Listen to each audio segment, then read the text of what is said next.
morning all of you. How are you all? I hope you all are fine. આજે આપણે ગ્રામરનો નવો topic શીખવા જઈ રહ્યા છે. ગ્રામરના ટોપિકનું નામ છે ફોર્મ્સ ઓફ ટુ બી, એટલે કે ટુ બી ના રૂપો આજે આપણે શીખવા જઈ રહ્યા છે. સૌથી પહેલા જોવાના છે ટુ બી ના વર્તમાન કાળના રૂપો અને પછી આવશે ટુ બી ના ભૂતકાળના રૂપો. સૌથી પહેલા જોવાના છે ટુ બી ના વર્તમાન કાળના રૂપો. તો જોઈએ, કોઈ પણ વાક્યમાં કર્તા તરીકે વપરાય, કર્તા તરીકે જે વપરાયેલો હોય પુરુષવાચક સર્વનામની સાથે ટુ બી ના વર્તમાન કાળના રૂપો, ટુ બી ના જે વર્તમાન કાળના રૂપો છે એની સાથે એમ, ઇઝ અને આર લગાડવામાં આવે છે. હંમેશા ટુ બી ના વર્તમાન કાળની સાથે વર્તમાન કાળ હોય તો એમ, ઇઝ અને આર વાપરવામાં આવે છે, જે નીચે પ્રમાણે આપણે લખવાના રહેશે. તો પુરુષવાચક સર્વનામમાં છે આઈ, વી, યુ અને હી. આઈ એટલે હું, વી એટલે બે જણ હોય તો વી, યુ એટલે સામેવાળું પર્સન અને હી એટલે છોકરો. નેક્સ્ટ છે પુરુષવાચક વચન સર્વનામ એ જ છે. સી એટલે તેણી એટલે છોકરી. ઈટ એટલે કોઈ નિર્જીવ વસ્તુ દર્શાવવું હોય ત્યારે ઈટ વપરાય. ધે એટલે કે તેઓ, તેઓ બધા. તો પુરુષવાચક સર્વનામની સાથે ટુ બી ના વર્તમાન કાળના રૂપો શું વપરાય તે આપણે જોવાના છે. આઈ સાથે હંમેશા શું લાગશે? એમ. વી સાથે આર, યુ સાથે આર, હી સાથે ઇઝ, શી સાથે ઇઝ, ઇટ સાથે ઇઝ અને ધે સાથે આર. એટલે તમારે યાદ રાખવાનું, એટલે આઈ સાથે એમ લાગે, વી અને યુ સાથે વી, યુ અને ધે સાથે આર અને હી, શી અને ઇટ સાથે ઇઝ વર્તમાન કાળના ટુ બી ના રૂપો સાથે લાગે છે. તો હવે આપણે જોઈએ એક્ઝામ્પલ. પહેલું છે આઈ એમ અ પોલીસમેન. આપણે જોયું કે આઈની સાથે એમ લાગે છે તો આઈની સાથે એમ, આઈ એમ અ પોલીસમેન, હું પોલીસ છું. બીજું છે વી, વીની સાથે આર લાગે છે, વી આર યોર કઝિન, અમે તમારા પિતરાઈ છે. નેક્સ્ટ ટુ યુ, યુની સાથે આપણે જોયું are, you are mister Mehta, યુની સાથે લખેલું છે આર, તમે શ્રીમાન મહેતા છો. નેક્સ્ટ ટુ હી, હીની સાથે ટુ બીનું રૂપ ઇઝ લાગેલું છે. He is Ishan, he is my neighbour, તે ઈશાન છે, તે મારો પાડોશી છે. નેક્સ્ટ ટુ સી, સીની સાથે પણ લાગે છે is, she is Sneha, she is my sister, તેણી સ્નેહા છે, તેણી મારી બહેન છે.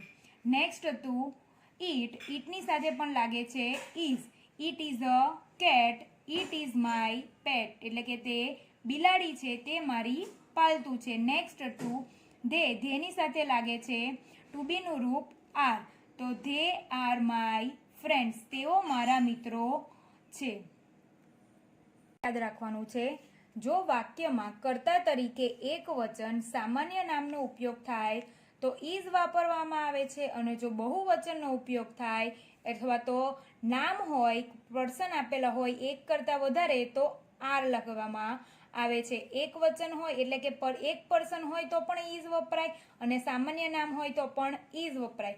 બહુવચનનો સામાન્ય નામ હોય તો આર વપરાય અને એક કરતાં વધારે પર્સન હોય તો પણ આર વાપરવામાં જ આવે છે.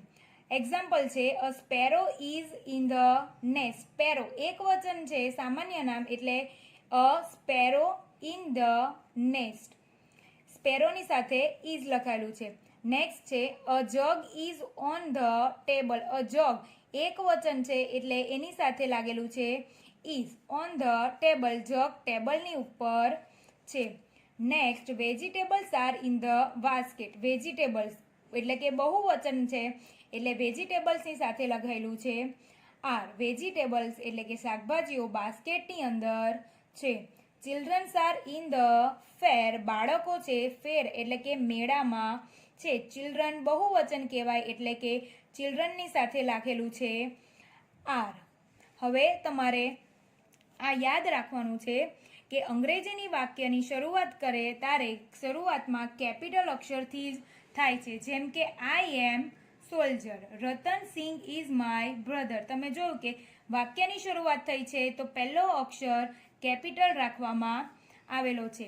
નેક્સ્ટ છે વિધાન વાક્યને અંતમાં પૂર્ણ વિરામ. એટલે કે ફૂલ સ્ટોપ એટલે કે ડોટ. જ્યારે પ્રશ્નાર્થ વાક્યના અંતમાં પ્રશ્નાર્થ ચિહ્ન મૂકવામાં આવે છે. જો પ્રશ્નાર્થ ચિહ્ન નહીં હોય તો તમારું વાક્ય ખોટું પડે છે. This is a table. સાદું વાક્ય છે એટલે કે પાછળ આપેલું છે full stop. Is this a બોલ. શું તે બોલ છે? તમે જોઈ શકશો કે પાછળ પ્રશ્નાર્થ ચિહ્ન આપેલું છે. નેક્સ્ટ છે એકથી વધુ નામ કે વસ્તુઓની યાદી જ્યારે એકલા સાથે લખવાની હોય ત્યારે તેને છૂટી પાડવા માટે અલ્પવિરામનો ઉપયોગ કરવામાં આવે છે. જેમ કે રાજવી, Ram and Shyam are friends. 3 નામ આપેલા છે. રાજવી એન્ડ રામની વચ્ચે તમે જોઈ શકશો કે અલ્પવિરામ છે. There is a refrigerator and oven and grinder in the kitchen. Refrigerator અને ઓવનની વચ્ચે અલ્પવિરામનો ઉપયોગ કરવામાં આવેલો છે. તમારે આ યાદ રાખવાનું રહેશે. હવે જોઈએ ટુ બી ના ભૂતકાળના રૂપો. આપણે ટુ બી ના વર્તમાન કાળના રૂપો જોયા. એમાં વર્તમાન કાળના રૂપો સાથે એમ, ઇઝ અને આર લાગતું હતું. હવે ટુ બી ના ભૂતકાળની સાથે ટુ બી ના ભૂતકાળના રૂપો સાથે શું લાગે છે તે જોઈએ. કોઈ પણ વાક્યમાં કર્તા તરીકે વપરાયેલ પુરુષવાચક સર્વનામની સાથે ટુ બી ના ભૂતકાળના રૂપો સાથે વોઝ અને વેરનો ઉપયોગ થાય છે. જ્યારે વર્તમાન કાળનું હતા ત્યારે એમ, ઇઝ, આર લખતા હતા. હવે ભૂતકાળ છે ત્યારે ભૂતકાળની સાથે વોઝ અને વરનો ઉપયોગ થાય છે. તો પુરુષવાચક સર્વનામ સેમ જ છે. આઈ, વી, યુ, હી, શી, ઇટ અને ધેર. ખાલી એમ, ઇઝ, આર ની જગ્યાએ આપણે શું વાપરવાનું છે? વોઝ અને વેર. તો આઈ ની સાથે લાગે છે વોઝ, વી ની સાથે વર, યુ ની સાથે વર, હી ની સાથે વોઝ, શી ની સાથે વોઝ, ઇટ ની સાથે વોઝ, ધે ની સાથે વર. એટલે આમાં પણ તમારે એટલું યાદ રાખવાનું કે વી, યુ અને ધે સાથે વર લાગે છે અને બાકીના બધા સાથે શું લાગશે? વોઝ. એટલે આઈ સાથે વોઝ, વી સાથે વર, યુ સાથે વર, હી સાથે વોઝ, શી સાથે વોઝ, ઇટ સાથે વોઝ અને ધે સાથે વર. તો હવે આપણે જોઈએ example. I was a cricketer. આપણે જોયું હતું કે પુરુષવાચક સર્વનામ હોય તો ટુ બીના ભૂતકાળના રૂપો સાથે વોઝ લાગે છે. આઈની સાથે લાગેલું છે was. I was a cricketer એટલે કે હું ક્રિકેટર હતો. નેક્સ્ટ જોયું હતું કે વીની સાથે વર. તો we were in the garden એટલે કે અમે બગીચામાં હતા. નેક્સ્ટ હતું યુની સાથે were. You were on the first floor એટલે કે તમે પહેલા માળે હતા. નેક્સ્ટ હતું હી. હીની સાથે વોઝ, શીની સાથે વોઝ અને ઇટની સાથે પણ વોઝ. હી, સી અને ઇટ સાથે આપણે જોયું હતું કે ત્રણેયમાં વોઝ લાગે છે. આપણે એક્ઝામ્પલ જોઈ લઈએ. He was in the bus એટલે કે તે બસમાં હતો. She was in the kitchen એટલે કે તેણી રસોડામાં હતી. નેક્સ્ટ હતું she. She was in the kitchen તેણી રસોડામાં હતી. નેક્સ્ટ હતું it. That is my pet dog. It was a kennel તે મારો પાલતુ કૂતરો છે તે તેના ઘરમાં હતો. નેક્સ્ટ હતું ધે.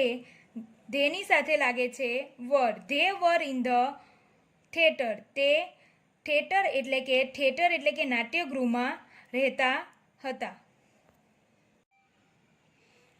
હવે જ્યારે આપણે નકાર વાક્યમાં ફેરવવાના હોય ત્યારે કેવી રીતે થાય તે આપણે જોઈએ. વાક્યને નકાર વાક્યમાં ફેરવવા માટે ટુ બીના રૂપ પછી નોટ મૂકવામાં આવે છે. જેમ કે એમ પછી નોટ અને ઇઝ પછી નોટ એટલે કે ઇઝ નોટ.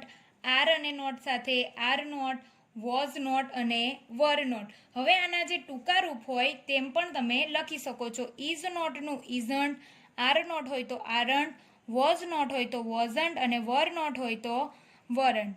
હવે જોઈ લઈએ એક્ઝામ્પલ.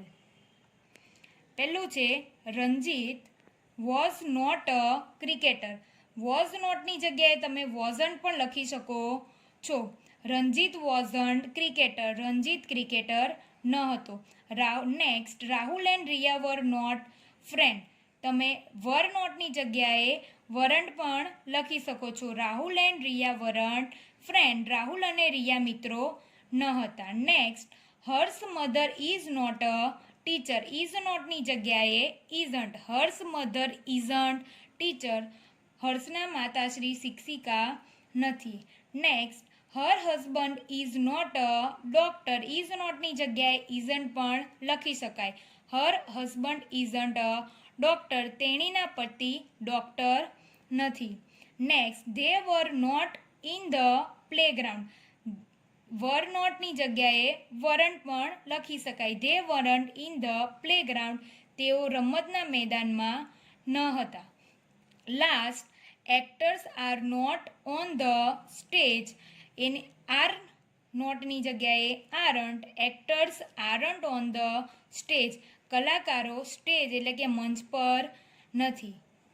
તમારે પણ ફ્રોમ ઓફ ટુ બી એટલે કે ટુ બી ના વર્તમાન કાળના રૂપો અને ભૂતકાળના રૂપો વિશે સમજ મેળવવાની છે અને તમારે પણ આવી રીતે ટુ બી ના રૂપોના ઉપયોગ કરીને વર્તમાન કાળના અને ભૂતકાળના રૂપો ઉપયોગ કરીને એમિઝાર અને વોઝ વેરના વાક્યો બનાવવાની કોશિશ કરવાની રહેશે.